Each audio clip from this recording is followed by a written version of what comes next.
How many of you have heard this is the last night of camp speech? You all heard. I hope and pray that today was everything you needed it to be. This morning, just Tamara bringing that on-time word, and then having fun today, and then getting to the baptism, and seeing all the lives that just people seem to be glowing when we were done. And that's what it's all about. And I know that some of you are very tired because the sun was out and we were in the pool and you guys were doing gainers and backflips and all that other good stuff. The back smacks, yeah, that looked nasty. That looked terrible. But as they say in showbiz, let's get our money's worth, all right? We still got one evening. We still got one rhema word to soak in tonight. We still have one challenging message to pierce our hearts, to cut away the junk, to open us up and allow God to heal us all back together. Does that make sense? Are you guys ready for that tonight? Yeah. Well, I'm telling you, you can't do this to me. Can't be this tired. Aaron has had a rough day. You cannot sit there like this with him preaching to you. You got to wake up a little bit. I'm telling you. Poor guy lost his baby of I don't know how many years. Could be gone. I mean, his vehicle. Could be a bad thing, but hey, we're praying. Let's all stretch our hands here and say, "Starter be healed. Starter be healed." In the name of Jesus. That's good. But this, listen. Journals.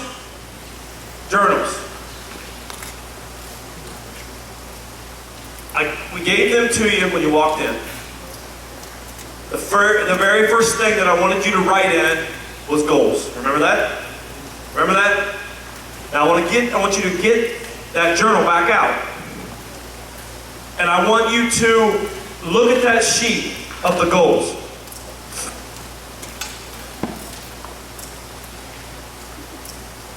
I want you to read that real quick. Some of you will have a smile on your face. Some of you kind of look perplexed. Somebody's like, why in the world did I put that? I exceeded that the first day. Dang. Somebody's like, man, I need some work.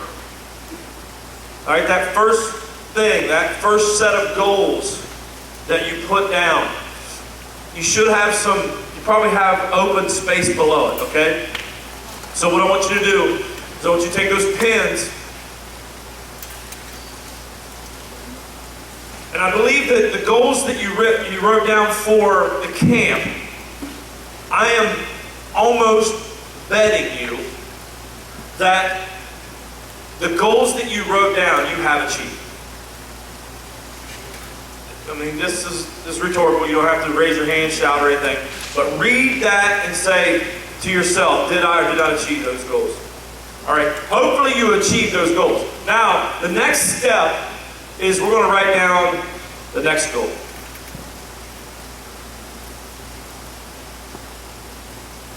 The next goal is this. Where do you want to be in 30 days from now spiritually?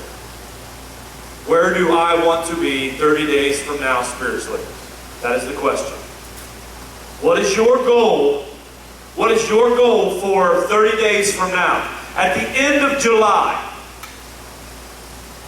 after camp is over and gone, it's been 4 weeks.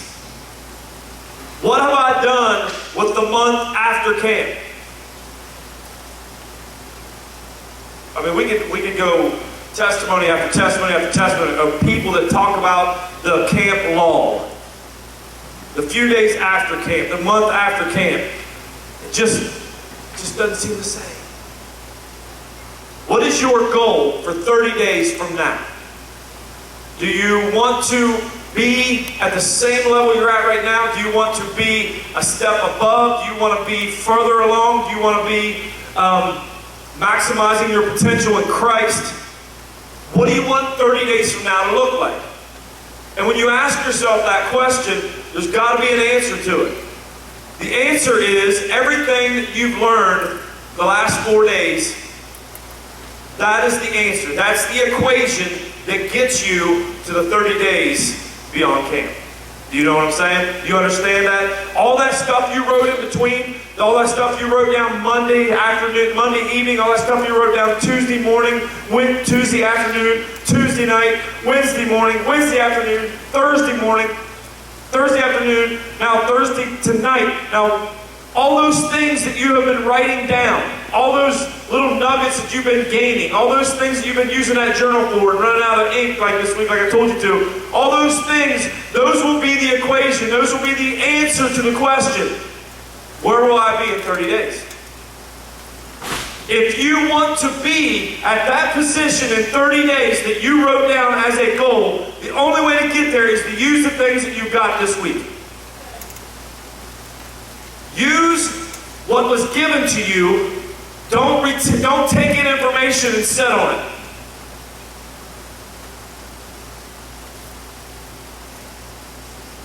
A goal unreached is nothing but a dream.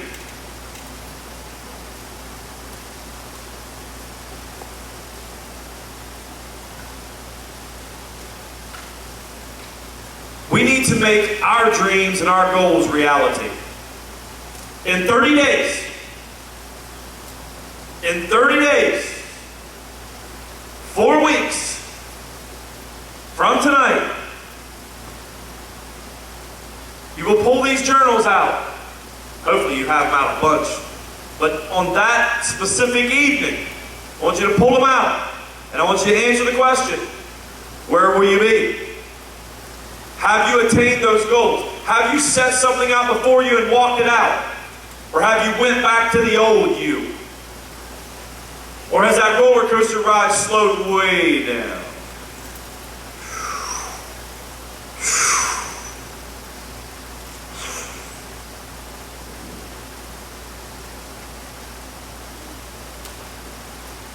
Tonight, last chance. Mr. Aaron's going to come up here. He's going to give you a timely word. He's going to give you more nuggets. He's going to give you more strength. He's going to give you more information that will enhance your ability to reach your goals. Because listen to me, if you can do something for 30 days, it's no longer an accident, it's now a habit.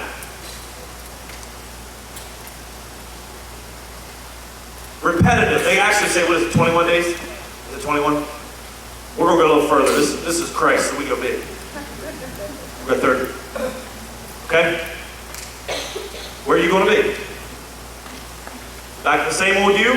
Skipping out on youth group because you got something better to do? Because he called you that night? Because he wants to go to the movies? Because she wants to do something? Same old, same old? There's a pool party tonight. See ya, I can't be at church tonight. Or will you be one of the ones that says, you know what? One of my goals is to be dedicated to the house of God. To put Christ first. That was one of my goals, Jamie, to put Christ first in my life. And for 30 days I have done that. And you would not believe the strides I've made. Or it can be, Jamie, you pray for me. I'm really struggling. How much Bible have you been reading? Too busy. I got basketball. I got summer volleyball. I got soccer camps. I don't have time to read the Bible. You don't have time to reach your dreams then.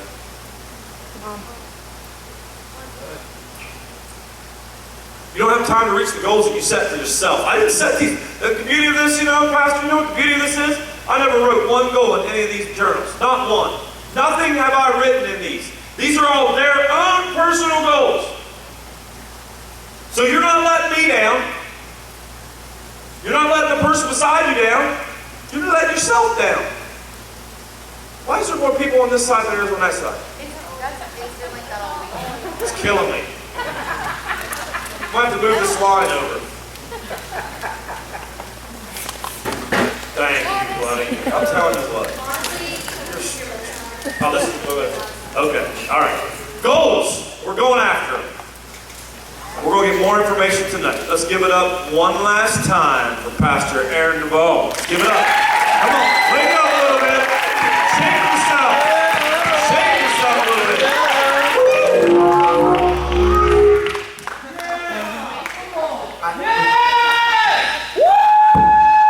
Is that me? That was Jamie. Jamie took credit. Sorry. If it was me, I'm sorry. If it was him, I'm sorry too. Thank you. We match, my wife and my baby and I match tonight. That's what we do. We're in mint today. So if you match me at any point, if you ever see me and you're like, hey, we match, then you can know that you match my entire family. So, congratulations. Last night, how many of you guys think we should just extend camp for like another week? What do you guys think? You guys see that? We're in. Let's do it. My wife's shaking her head no. We can't do that. Okay, how about just 2 nights? No, okay. Hey, happy wife, happy life. So you guys can stay and I'll pray for you from where I'm at. But my car did die. Well, I may actually use that as a sermon illustration later. So if you could pray that my car somehow gets fixed and it doesn't cost everything, that'd be awesome. Just a miraculous touch would be really cool. It was a rough day. But it's going to be a good night. 1 Corinthians chapter 9:24, it reads like this. Don't you realize that in a race everyone runs? I'm going to start over. Don't you realize that in a race everyone runs, but only one person gets the prize? So run to win. All athletes are disciplined in their training, and they do it for a prize that will fade away, but we do it for an eternal prize. So I run with a purpose with every step. I am not just punching at the air, but I discipline my body like an athlete, training it to do what it should.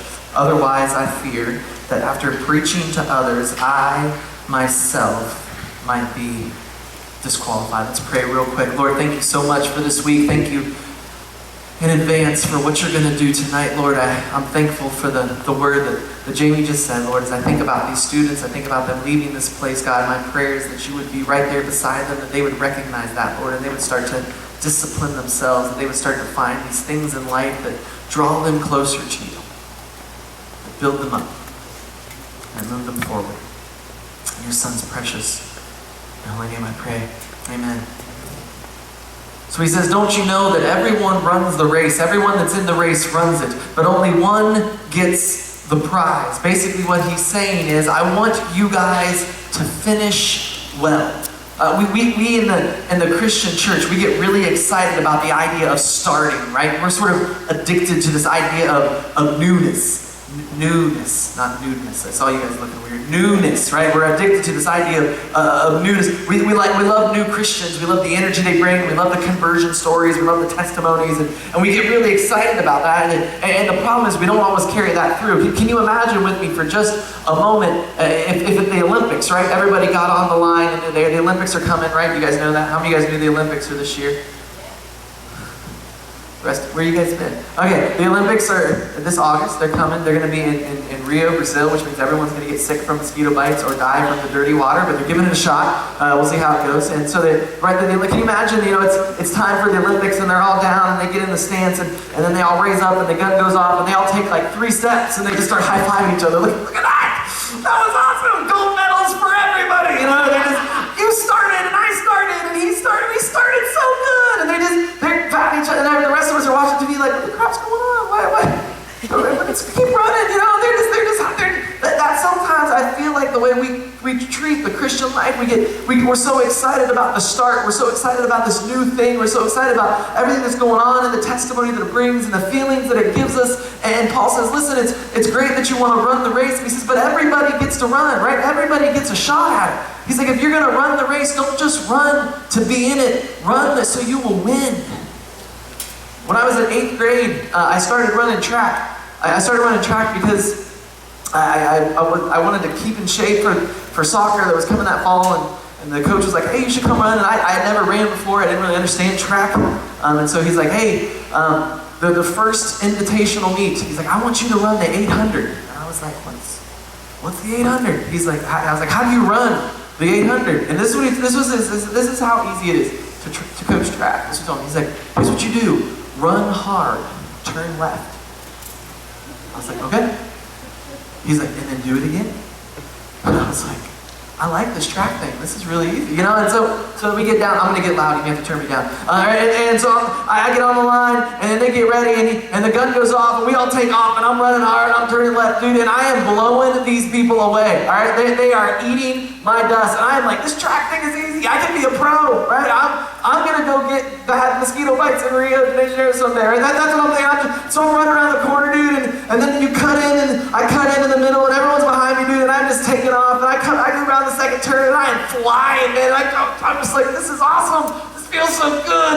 And I'm going down the home stretch, and I'm looking out, and I see all the people in the crowd, and I kind of wanted to give them a little wave, but I won't, and so I'm running, and then I get right, the finish line's like right here, and I'm running, I'm feeling good, and I get right here, and the dude looks at me, and he's like, one more lap. I was like, what the crap do you mean one more lap? But he had a gun, so I didn't want to argue, right? So I just kept running.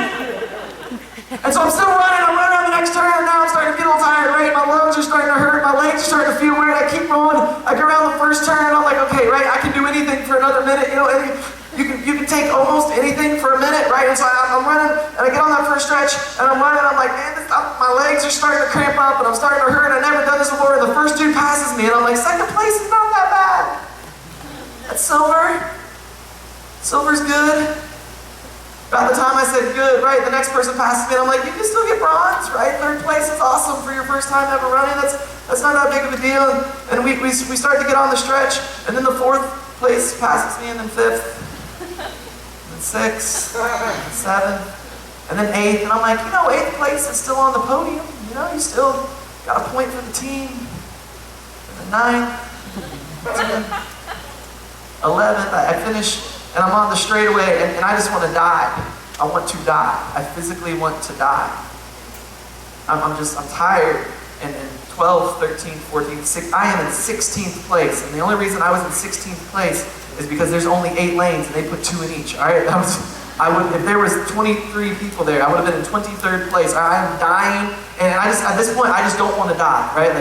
Like I'm not in front of my entire school, and I'm running. I'm just thinking, Lord, if you love me, just don't let me die. You know, please don't let me have a heart attack in front of all these. Lord, I will go to Africa, okay? Like I will be a missionary. I will teach Sunday school with those wretched children, God, right? I will do whatever. Just don't let me die, right? And then finally, I pass the finish line, and I fall over, and I go over, and I lay in the middle of the field, and I change my prayer. I'm like, Lord, just kill me. Just take me now. Let the earth swallow me whole, Lord. I know you can. What happened, man? I started really well, right? I was taking off. I was running. I was doing everything right. I started fine. My ending was horrible. I was just happy to be in the race instead of running to win. And Paul says, listen, everyone gets to run. Don't run like someone who's just in the race. Run the race to finish well. Right? He has another line in one of his letters that says, I have fought the good fight. I have finished the race. Paul seems to say that how we finish is way more important than how we start. And this goes for both sides. Some of us hear that, and we think of all the good stuff that's happened in our past, and we're a little bummed, right? Because, I've done all this good stuff, and I got to keep going. And to people like that, I say, listen, a trophy case is really nice to look at, but you can't live in it. And then there's some of us, we hear that, and we actually kind of get excited, right? Because we've got some stuff in our past that we're not that happy about. We've got some stuff in our past that has messed us up. And to people like you, here's what I say. There is a reason that your windshield is bigger than your rearview mirror. Right?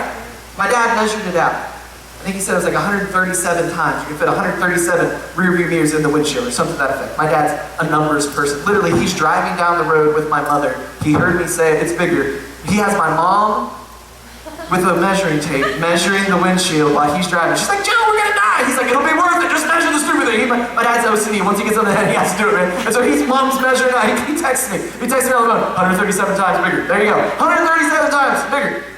You can, right, there's a reason that looking forward is more important than looking backward when you are driving, right? Your past is not nearly as important as the future that God has planned for you. And how we start is good, and how we start is wonderful. And maybe you've had a phenomenal start, maybe you had a horrible start, but the fact of the matter is, none of that matters as much as how well you finish. And he says, listen, run the the race to finish well. And he says, what does this look like? What do we have to do? And I love the way he describes it. He says, I run with a purpose. He says, all these other athletes they're disciplined in their training, and they're doing it for a prize that's going to fade away. But we do it for something that will last forever. So I run with a purpose, and each step, I'm not just shadow boxing. I'm not just punching to get the win. He says, these athletes, you know what they got? You know, if you won the second largest games, right? The Olympics were the number one games. Everyone knows them. In early Greek, the second largest games were held in Corinth, all right? And you know what they got if they won the whole thing? If you won the game, you spent your entire life training to get one shot to win something in the Corinth games. You know what you got? You got a little wreath. That was it. You get a medal. You get a piece of plant. It's going to die. It's going to turn brown. And it's over, right? How excited is that? You're hanging out on your man. What's that? Oh, that's my brown piece of plant they gave you.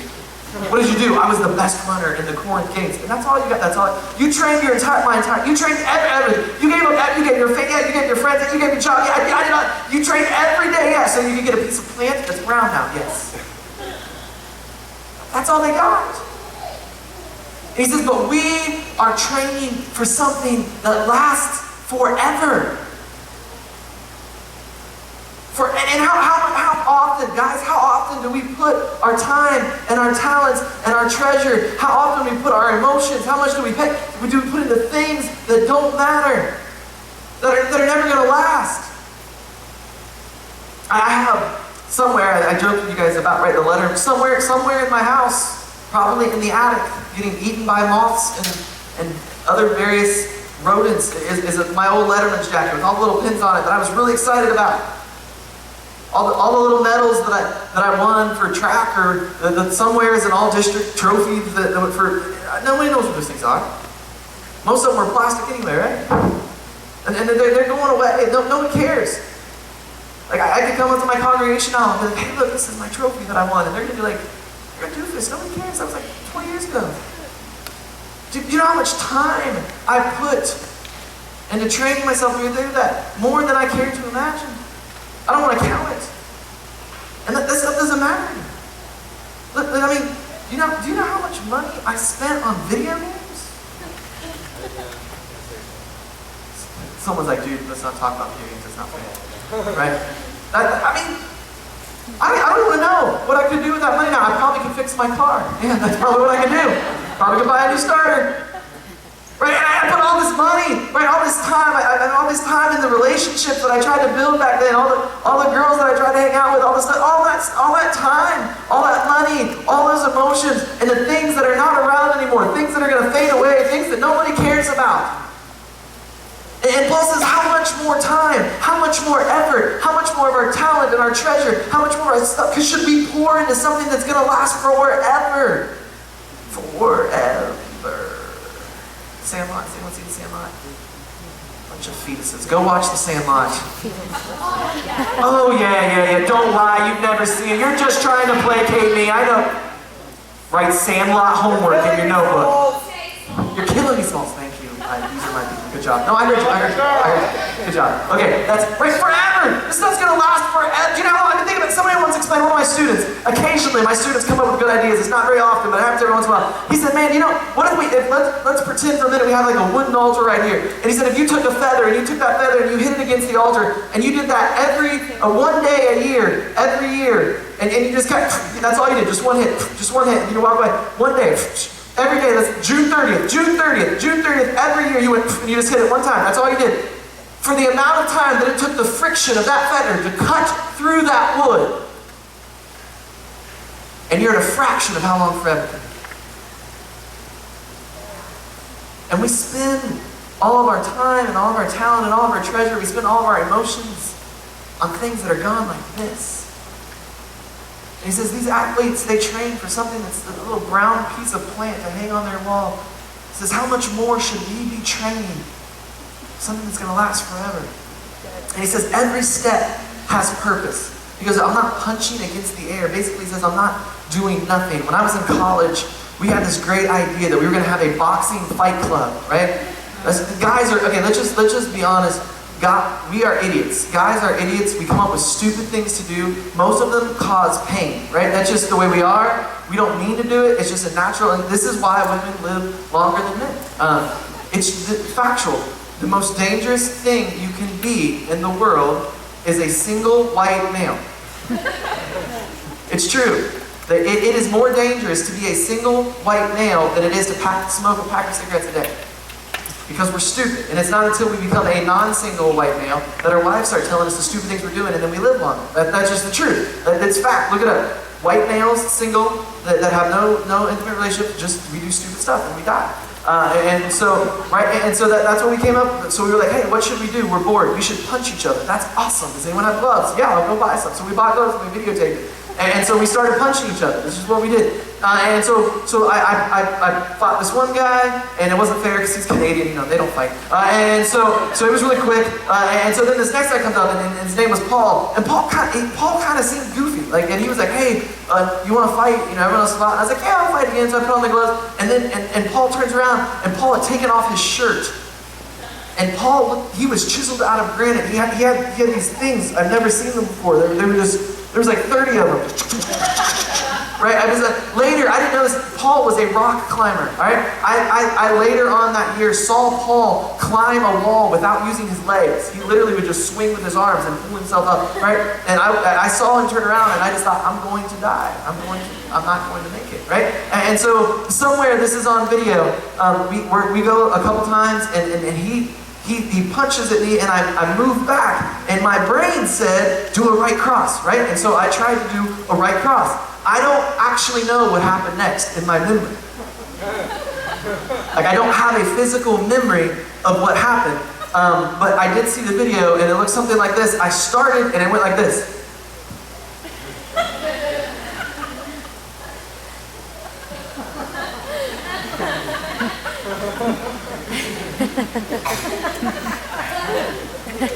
See, that's what happened.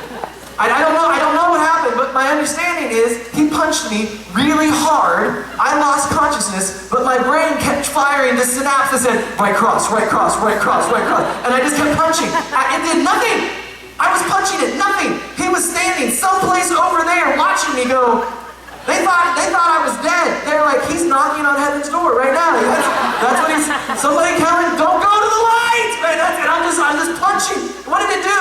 Nothing. It did nothing. It affected nothing. And Paul says, listen, I don't treat this like, I don't just do things that are worth nothing. I don't do things that aren't going to do anything. They're useless. They're fruitless. They're not helping us. He says, if I'm going to train, I'm going to train in things that help me. If I'm going to train, he says, I'm going to discipline my body.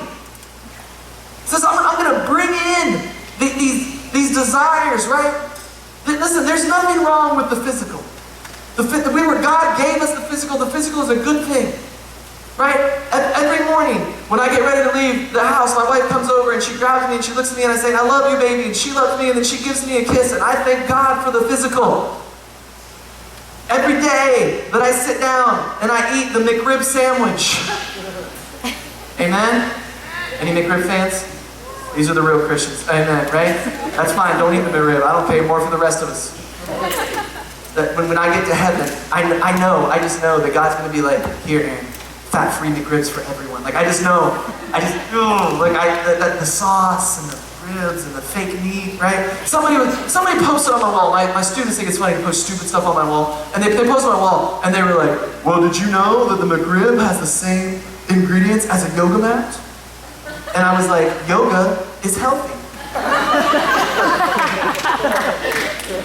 Ergo, the McRib is healthy. What now, right? And so, right? And so I made in the extra pickles, right, with the onions that make your breath smell bad. You got sauce all over your shirt, and you're going to preach that day, and you don't even care, right? And I'm just, I'm eating that thing, and listen, there's nothing wrong with the physical. There's nothing wrong with enjoying the physical. God has created us to be physical beings to enjoy the physical world, but the problem is when we put too much stock in the physical. The problem is when the physical starts to control us. When our desires and our lusts for what's going on in this present moment controls us more than what's going to go on for eternity. This was Esau's problem, right? With Jacob. Esau's laying down, he's hungry, he hasn't eaten, he doesn't know what to do. He gets the birthright, right? And in that culture, when you got that blessing, you got double the portions of the rest of the family. So all the brothers, they get like one piece, and then you would get two, right? You were doubled up. And he's laying there, I just need food. And Jacob's like, well, I got some porridge. You want some porridge? Yeah. What can you give me? How about your birthright? Now, the birthright was not just a physical thing, but it was a spiritual blessing that was given from your father. And when you gave a spiritual blessing, that meant that when that father died, you became the patriarch, you became the spiritual leader of your family. It was not just the physical stuff that was given up, he was giving up the spiritual side of things, because at that moment, all that he knew was that he was hungry and he wanted a McRib sandwich.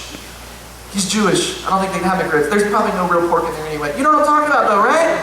Like he was so set on that one thing. He was so set on that one moment. He was so set on the fact that he was hungry, and his physical desires were so strong that he put aside all of the spiritual. He put aside all of the stuff. He was more concerned with the cafeteria than he was at the chapel at that moment. And how many times in our lives do we not allow ourselves to be we say the word discipline, and immediately, right? Our generation does not like to be told no. And I'm still technically in your generation. I'm right on the top edge, but I'm there. I'm hanging over the edge of mid-30s, and it's freaking me out. Death and destruction, right? Just put me out. Put me out. Shoot me. Send me to the glue factory once I'm useless. That's what my college kids tell me.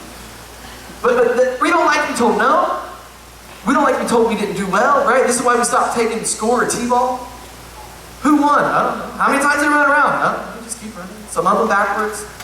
A buddy of mine sent a picture of his kid. He was running around first. He hit second base. He didn't like the way third looked like. Literally, he ran to the outfield and jumped over the fence. I was like, that kid's gonna make it someday. I can tell. You better sign him up for the Reds. He probably can hit more than the Reds do. Anyway, so that's right. I'm a big Reds fan. I'm allowed to say that. It's like making fun of your brother, right? You can do it, just not everybody else. Right? And so, right, and he, right, we don't take, right, we don't like. I had a student come to me.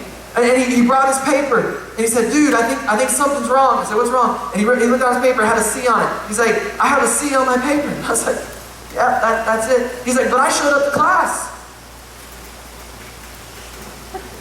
Good job. You know? He's like, but I worked really hard on this. Well, you know, I couldn't tell, but okay. You know, he's like, how could you give me a C? And I was like, well, you misspelled 17 words. You're lucky you got, you know what I mean? And I showed him all this stuff, and this is what he told me. And we have a generation now of they call helicopter parents because they're just hovering, right? And I get calls from parents that want to know why their students failed chapel. Do you know how hard it is to fail chapel? That's like failing Sunday school. And they'll say, why? I was like, well, we have 24 chapels, and your kid came to 3 of them. You know, and they're, well, can you give them extra? And we don't like to be told no. We don't like to be told that we're supposed to do something. How dare someone tell me how I'm allowed to run? I'm not a bad. This is my favorite. I'm not a bad person. I just do bad things. How many bad things do you have to do before you're a bad person? Like, where's the threshold? Like, here, let's just take a quick pop quiz, right? How many times do you have to kill somebody before you're a murderer? Someone's like, carry the 4. Right, one time! There's never a time that we're like, hey, that guy just shot somebody. I bet he's not, right? No, it just happens, right? I mean, right? How many times do you have to steal something before you become a thief, right? No, but then we get to the nitty, like, well, how many times do you have to lie before you're a liar? Oh, no, right? We don't like to be told that the things we're doing are wrong. We don't like to be told that we can't do stuff. We don't like to be told, right? We were a generation that our parents clapped for us for everything that we did. And so when we hear words like discipline, we freak out. And Paul says, listen, if you're going to be a Christian, you've got to do some things. If you're going to call yourself a follower of Christ, you've got to train yourself. You've got to discipline your body. You've got to discipline your life. You've got to start acting in the... right there, my parents used to say it like this. Before I would leave the house, every time, the same speech by my mom, she would look in the eyes. She would say, you're a Duvall. And I was like, okay. She said, there are things that Duvalls do. There are things that Duvalls do not do. Do not do the things that we do not do, and do the things that we do. And I think you said do, and she'd be like, I will punch you.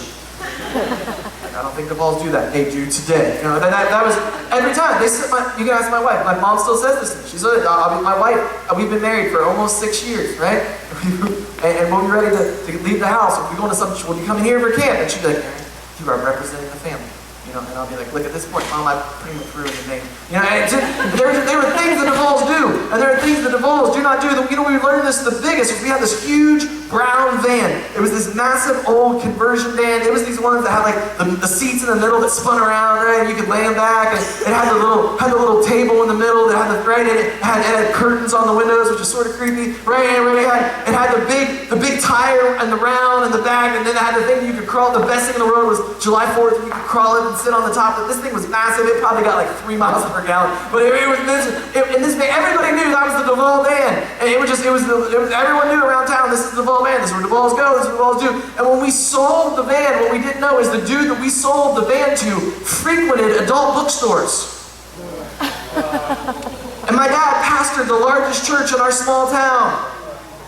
And we would start getting calls. Pastor Joe, I don't know if Aaron's driving yet, but I saw your van at this spot. And my dad had to get up on a Sunday morning and make a public declaration that we had sold the van. And there were things the Duvalls went to and things the Duvalls did not go to. And one of the things we did not go to was adult bookstores. He was just like, I wish the guy would just paint it. He wanted to go to the guy's house and just paint the van, right? I'm like, Dad, that's vandalism. The Duvalls don't do that. Shut up. And so, right, it was just, right, why? Because there was things that we did and things that we don't do. Guys, there are things, when you take the name of Christ upon yourself, right, there are things the Christians do and things the Christians do not do. That's just a fact. That's who we are representing our family. When you get baptized, you get baptized right into the name of the Father, and the Son, and the Holy Spirit. And when you come up, you have taken the name of Christ upon yourself. You are a part of the family. We've got to represent the family, and that just doesn't happen naturally in us.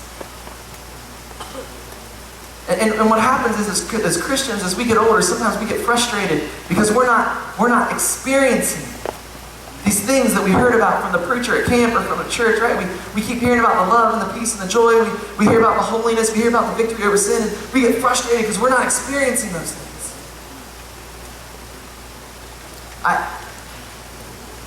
Today, you guys heard, right? My car would not start. I tried. I went to an AutoZone. I was at Donald's Delicious Donut Delectory or whatever. You guys been there, right? Could you just sit there? Dude, seriously, if there was a McDonald's beside that and I could have a McRib and a donut, that would just be put a McRib on the donut. Oh my gosh! Dude, something if you were to create that, you might be right. And so I'm right in there, and we're doing the donut thing, and we get in the car, and I turn it on, and right, it doesn't start. And so I go across the street. There's an AutoZone. There's an AutoZone. Right? I go across the street. I buy a new battery. I bring the battery over. Then I don't have the tools. So there's all these old guys. There's all these old people in the donut shop that are apparently regulars there, and they are out fixing my car for me. Right? And they're rolling up their sleeves and like, get out of the way, son. They're putting this stuff on, and literally they put my battery in, and they get it, and I go, So the new guy comes, right? The tow truck, Cleavers. Is that his Cleavers? Is there a Cleaver? Clevers. Sorry, my bad. I'm not from here. All right, and so I go there, and they put it in, and they do it, and they get it, right? And here's like, right, and I would like, Sharon and I were in the car, right? And there's a Beatles song. If you've ever heard the Beatles song, All You Need Is Love. The Beatles are liars. We had all the love we could handle, and that car wasn't going anyplace, right? You need a starter. You need something to move it, right? Because love at that point was not the proper source of power. It was not taking us anyplace. All the love we could handle. Actually, at that point, Sharon's a little ticked off at me. There may have been a little less love that we could handle, right? But I was doing my best, baby, right? And so, right, there was not all the love that we put in that car wasn't going to move in any place. And this is what happens in the Christian life. We get frustrated because we keep trying to do stuff of our own power. You are not the proper source of power for righteous living. We are flawed, fallen people. Right? Paul makes this statement, right? He says, man, all the things that I love, I can't try. I keep not doing them, and man, all the things that I want to do, I can't, and all the stuff that I hate, I keep doing it. If they say that we learn from our mistakes, I should be a genius by now. And at some point in my life, I had to come to the place where I realized that I wasn't operating out of the proper source of power. That if I was going to be everything that Christ had promised, if I was going to experience victory in the Christian life, that I was going to have to submit to the power of the Spirit, and I was going to have to allow Him to shape me and change me, and that happened through disciplines in my life. That happened through allowing His Word to come into my life and change me, right? We talked about the first night, that Word has been humbly planted, to humbly accept this Word that's been planted inside us. It came from spending time connecting with God. I'm not good. This sounds really bad for a preacher to say. I don't mean this to sound as bad. Right? We're all friends here, right? What happens at camp stays at camp. We're not going to tell. Okay. I'm really bad at praying. And I don't mean that just for me, I pray fine, but I don't do well praying with other people. When I came down, when I was a kid, when I would come down the altar, I would go to the corner. I didn't want people praying with me. I'm just sort of this, I'm a very personal, spiritual person, and you want to pray, that's fine. You can pray for me someplace else. And I don't, and my wife, she loves, my wife's a feeler, right? She loves the touchy stuff. She likes to, she wants to do devotions together, and she wants us to read the Word and pray with one another. And I suck at it. I'm just not good. I don't like to read out loud. If you've heard, I mess up things. It's worse when I'm reading, right? And I just don't like it. I don't like to be read to either. So that just leave me be. And so I wasn't good at it. I wasn't good at it. I didn't do well at it. And what happened is I watched as we started having these problems in our marriage, and 98% of it was my fault. Maybe 99. Okay, 99.3. Shut up, right? And so right, and I watched, and so over the last 6 months, this is because my wife basically said, look, we're going to do this. We started doing our devotion together. We started praying together at night, and this is what it started. It started out with us kneeling on the couch, and my wife's an awesome prayer.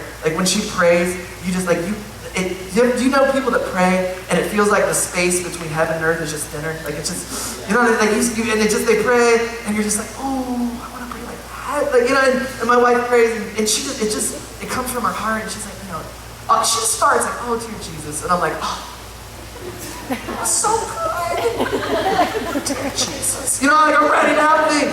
And she would just pray, and she would, dear Jesus, Lord, and she would just do all this stuff. And it wasn't flowery words. She's not some of those people, they repeat God's name all the time. Those people can you imagine having a real conversation like that? Aaron, how you doing? Aaron, dear Aaron, things are good, Aaron. I hope you're Aaron. She doesn't do that. She's not one of those. She's one of these people that she just pours her heart out to God, and He's answering right there, and I'm beside her, trying to make up a prayer, and then we would get to mine, and I'd be Lord, let me do better at everything. And then she'd be oh, good job, because I'm a words of affirmation. Good job, that was a good, And so then the next night I'd be Lord, help me do better at prayer and everything. And we just, all of a sudden we started to grow together. We started you go and ask my wife. Say, what has been the best 6 months of your marriage? And she'll say, the last 6 months. I know, right? Get you right in the feels. You know why that is? Because we decided to discipline ourselves. Or she decided to discipline me, one of the two. And say, we're going to connect with God together in our marriage. Do we still have problems? Absolutely. Where there are people, there are problems. There's a passage in the Old Testament, and it says, where there is oxen, there is much money to be earned. But then it says, in essence, so this is the Aaron Duvall version, it says something about, but the stalls are dirty. Basically, where there is oxen, there is much money, but there is also much poo. All right, that's what it's telling you. Where there are people, there is much love and relationships, right? But there is also much poo, all right? And that's what, listen, but I'll tell you right now, our relationship changed. Because God started to be put in the center of it. We started disciplining ourselves and saying, we're going to do what it takes to make sure this happens. And Paul says, if you're going to call yourself a Christian, a little Christ, a follower, a person of faith, whatever word you want to use, I don't care. You can use whatever cool, hip, whatever great word is in right now, disciple, whatever you want, I don't care. Use whatever you use. If we're going to call ourselves that, then we've got to care more about the finish than we do the start. And if we're going to call ourselves that, we have to be purposeful in our steps. That these are the things that Christians do, and these are the things that Christians do not do. And we are going to do the things that we do, and we are going to not do the things that we do not do. And we're going to discipline our bodies. And we're not going to be like me, boxing in the air. We're not going to be throwing useless punches, but we're going to put our bodies under submission. That we're going to allow the Holy Spirit to bring in our appetites, to bring in our desires, until we become one with Christ. I'll finish with this. There's this great passage in the Bible. It reflects some of the stuff that Paul's talking about here. And in the one phrase it uses, it says that we have been known by God. And the word known there is this great concept. There's different types of knows, right? There's the know, 1 + 1 equals.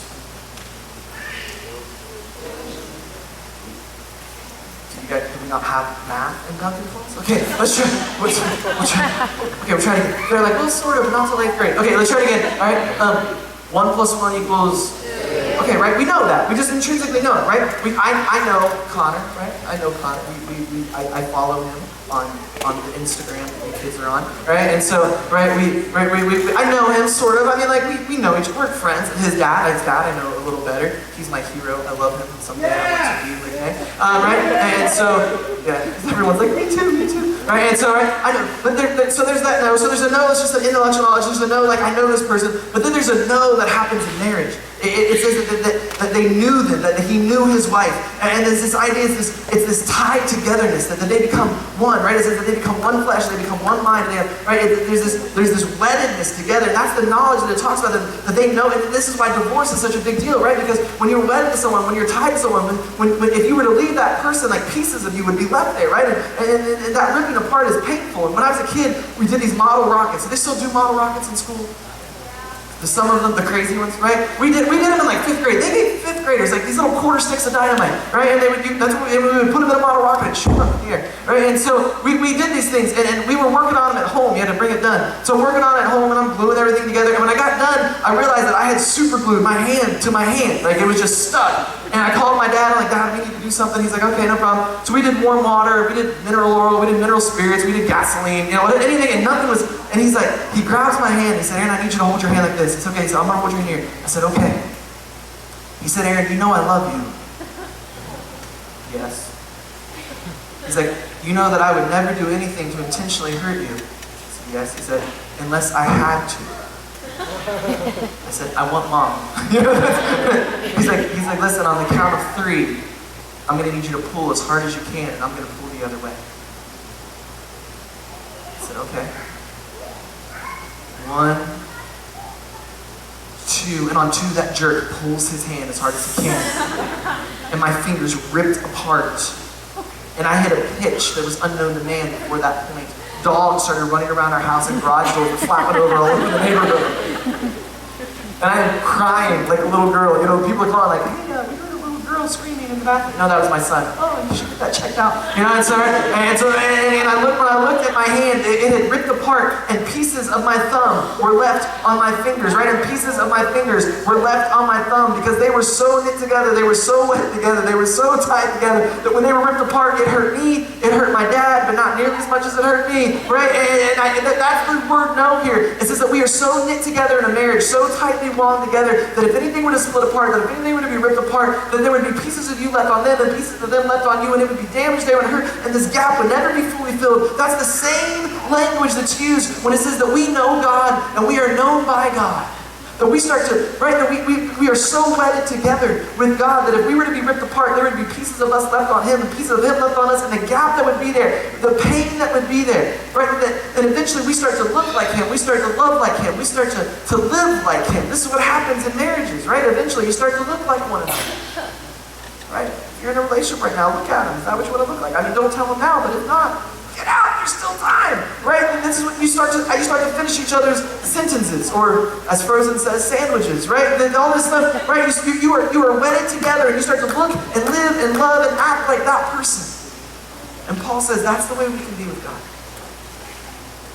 That not only can we start the race, but we can finish it in such a way that we are knit tightly with Him, and that we can discipline our bodies, and we can invite the Holy Spirit in, and He can transform us and change us. And we can live and look and love like Christ. I'm going to ask you guys to stand. Connor's going to come forward.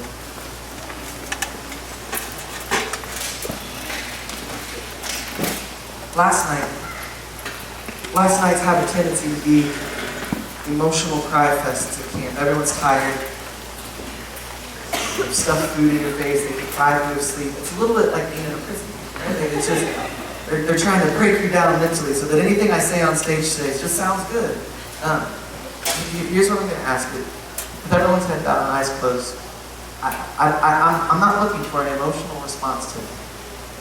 I'm not looking I'm not looking for an intellectual consent to a certain set of truths I'm not looking for an emotional response to something that was said. What I'm looking for is a knit together of souls.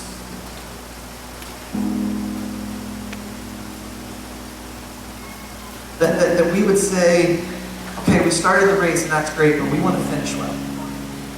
And finishing well takes hard work. It takes hard work. Is there grace? Absolutely. Do you still have to work hard? Absolutely. Sometimes we think, oh, there's grace, I can do that. This is not what grace says. Paul says, I will discipline my body. So I'm going to pray here in a moment. When I'm done praying, here's what I'm going to ask. I'm not expecting a huge response tonight because this is a serious moment, right? There may be some of us here today